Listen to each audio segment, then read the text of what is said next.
Before we begin the video, if you haven't yet, come on down and join my Discord server. Link is down in the description.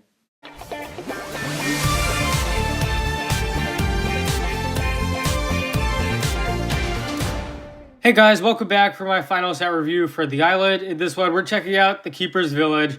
As usual, first we'll talk about the actual set, then the minifigures, and lastly, final rating out of 10. Let's get started. So this is the Keeper's Village. It's a location-based set, very similar to the Skull Sorcerer's Dungeons, but obviously on a much smaller scale. We're going to start over here. This is kind of like the more natural area almost. So yeah, this is pretty cool. You see some water here, a lobster, and then as you go in, there's a lot of vegetation. So there's about 5 of these palm tree pieces, and then one that's actually up here on a tree. This one back here moves forward, or actually to the left and right, actually. Yeah, so this is cool. If you move it to the left, it conceals this cannon in the back. So if you fire this, then, I don't know if I did that right, but basically these purple pieces come out, and there's a skull piece here, which indicates that that's basically right in the range of the cannon, so that's nice. And then one of the main gimmicks of the set is this thing right here. So if you lower this and click it right there, the idea is that basically a ninja would step on it, and then you pull the tree up, and they would be stuck on it. So I feel like that's a nice gimmick. Also, just some more details back here, spikes, a skull. So yeah, that's cool. I am particularly fond of these stairs as well that kind of wrap around. I love how, again, these leaf pieces are great. I love how it kind of gives the illusion that they're growing out of the wall, and then there's another mini tree over here. So yeah, before we go up there, there is a basic interior. It's kind of hard to see, but this is basically like a bucket with a fish, carrot, some other stuff in there as well. And there is a bonfire. Let's see if we can get a better view from the backside. Not too much going on here, but basically you just have a mini fire there as well, so that's nice. And over here is supposed to be like a prison, so if you open it up, you would put a ninja in there and then close it up. So yeah, I like that as well. And let's go back around to the front real quick. So this is a nice piece. This is kind of like a torch or a pole. There's another one up here, but this one's got the Keeper shield. So I like that, I like it. I feel like these might be better almost if they had fire pieces. That would kind of make them like torches, so I think I might have changed it in that way. And there is a spear piece as well here. This is Chief Mammotus's throne. It's alright, it's got a nice decal in the middle, and then it's got these fang pieces combined with skeleton arms, 4 of them as you see. It's okay, it's kind of simple. And yeah, let's go around here. This is kind of like a mouth. It's supposed to be like an animal mouth almost. And I love the lava. I love how it kind of flows out here. You've got this cool piece. And then also coming right out of the center. The teeth are nice. I'd say my only main complaint is you can't really see the eyes of this creature. They are kind of deeper in this entire structure, so they don't really stick out. You can't really see the colors of them. But aside from that, it is pretty good. And that just leaves us with these stone golems. These are very nice. They kind of rock back and forth, and it's very easy to take them out. I'd say my only main complaint is you can't really move the arms around much. You can't move them more forward from this position, so I'd say that's really my only complaint. But the decals are very nice. I love how they have their own individual expressions.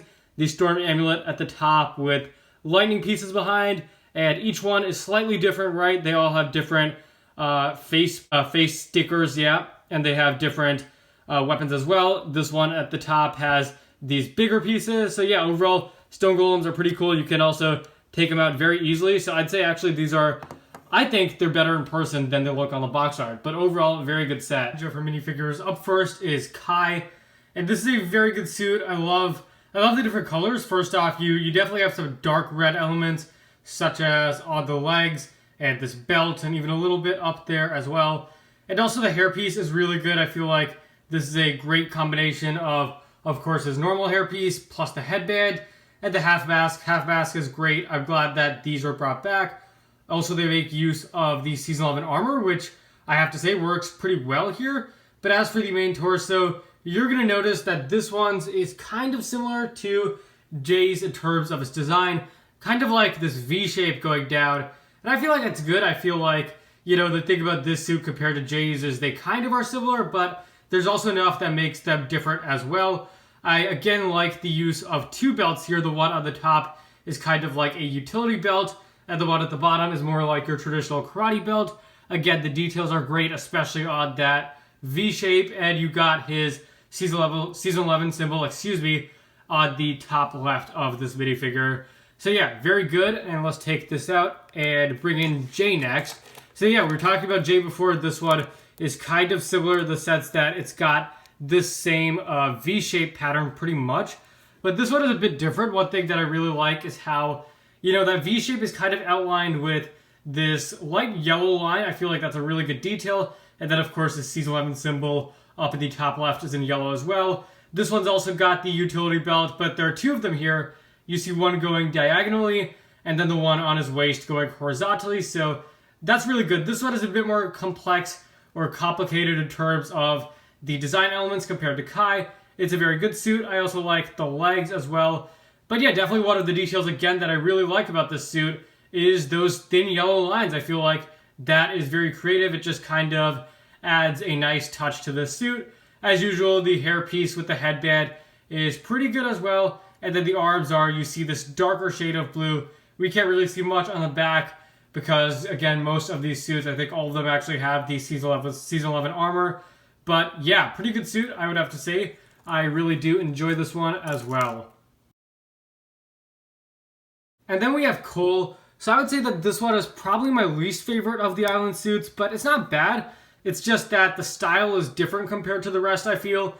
This suit is a lot more simple, and I generally do prefer the style of the other suits just a bit more, but this is still a pretty good suit. First off, I like the use of gray here, the gray arms. I think it's a nice complement, or it's a nice addition to his usual colors of black and orange. And the torso is pretty simple, just kind of like this chest armor, his Season 11 symbol right in the center, and this tan utility belt. So, some elements from the other suits, but it's definitely not as complex, I feel, the torso. And then the legs are pretty good as well. Yeah, legs are nice. You've got that orange belt and those, I guess, armor pieces going across the knees. One thing that's really cool about this minifigure is he's got his man bun. So they didn't really have to bother making a new hairpiece for this minifigure because the man bun that he used in the movie with the headband exists. So I feel like it's kind of nice to get a different, just basically an entirely different hairstyle for Cole just for this one season. So I think it's a nice change. I think it works nicely, again, with this orange headband as well. So again, this suit, it's not bad at all. I would just say I probably like it a little bit less than some of the other suits. The Island, Chief Mammotus. Ninjago villain minifigures are generally pretty good, and this one absolutely is not an exception. I'm just going to zoom out the camera a little bit so we could get a better look at this. Yeah, here we go. So yeah, first off, the thing that I absolutely love about this minifigure is the headdress or the crown. It's really good. I love the 5 different parts of this that kind of stick out at the top, and how each one at the end is this turquoise shade. Really nice, and then the rest of the crown is pretty much gold, except for that symbol in the middle right above his head. And also he's got these 2 tusks or fangs, which are very cool. His name is Chief Mammotus, which is kind of similar to Mammoth, so I feel like that's kind of cool. And also he's got a nice expression. If we remove it, he has a dual face. So on the back, this is more like of a triumphant face. Also, he's got a cape. We have not had a Ninjago minifigure with a cape for a while, so I feel like that's kind of nice. Just makes him seem more, I guess, royal or like a leader. As for the actual torso, it's still pretty good, although I would definitely say the crown is the highlight of this minifigure. This is the only Keeper minifigure to have a torso different from the rest, and it's nice. I like how on his belly he's got this symbol of what looks to be Wajira, and again, a lot of these turquoise gems, very nice. Also, the legs are pretty good too. I really like the printing that goes across the waist over here. It's very, very detailed, and he's got these pads or just printing going across the knees. This is a great minifigure, and also he's got this massive lightning staff as well. It's very big, as you see. So yeah, overall it is a very, very good minifigure, I would have to say. Last but not least is going to be the Masked Keeper. I can't remember if these guys are the Thunder Keepers or Rumble Keepers, and I'm going to go ahead and zoom the camera back in. But yeah, again, I can't really remember if these guys are the Thunder or Rumble Keepers. I think Thunder, but I'm not sure.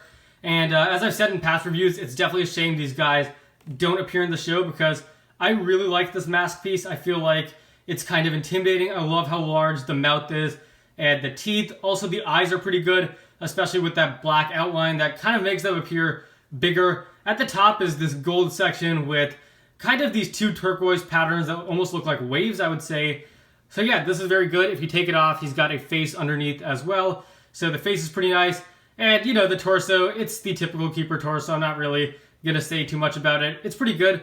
I like how he has that one gem right, you know, dangling right underneath his neck.